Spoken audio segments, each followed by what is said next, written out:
kehadapan orang kata kes macam hidup saya, hidup orang.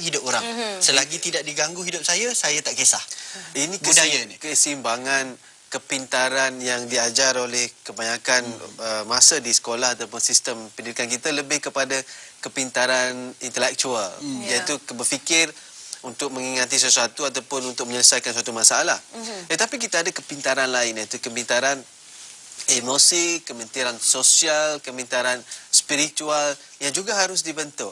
Yang masalah yang berlaku tadi Ali dan Taznim ialah apabila dia pandai menyelesaikan masalah, dia boleh menyelesaikan, membuat proposal dan sebagainya, tetapi bila di tempat kawasan dia tinggal, dia tidak bergaul dengan masyarakat dan mungkin dia tidak ke masjid, tidak ke surau, itu tidak ada kepintaran spiritual, tidak bergaul dengan masyarakat, tidak ada kepintaran sosial. Jadi proses pembelajaran itu harus didefinisikan semula. Belajar bukan saja kita duduk di kerusi, ada meja di depan dengan buku yang terbuka.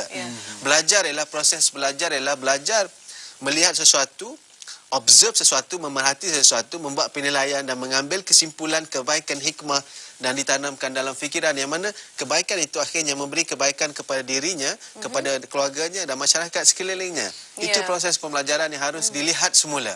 Jadi bila sebut kepada remaja hari ini belajar, seronok tak belajar? Belajar itu pun. Benar. Tetapi rupa-rupanya dia terlupa apa yang dia belajar tentang Facebook, apa yang dia belajar tentang komputer, apa yang dia belajar tentang game, juga satu proses pembelajaran. Dan rupa-rupanya belajar ini seronok, tetapi takrif pembelajaran itu sudah dilihat dalam satu konteks yang kecil. Dan menarik sekali kajian dibuat di Amerika. Mereka mendapati bahawa remaja ini sungguh tidak stabil lah kita kata.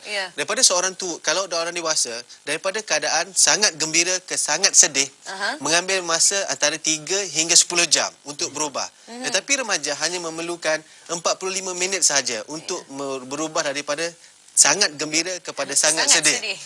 Sangat dinamik. Sangat penting kepada remaja-remaja di luar sana dan ibu bapa mungkin untuk memahami tanggungjawab terhadap pembentukan jiwa. Ini sangat penting. Bila kita jiwa kita selesai, insya-Allah yang lain akan didokong dan disokong oleh kepintaran spiritual yang kita bina itu.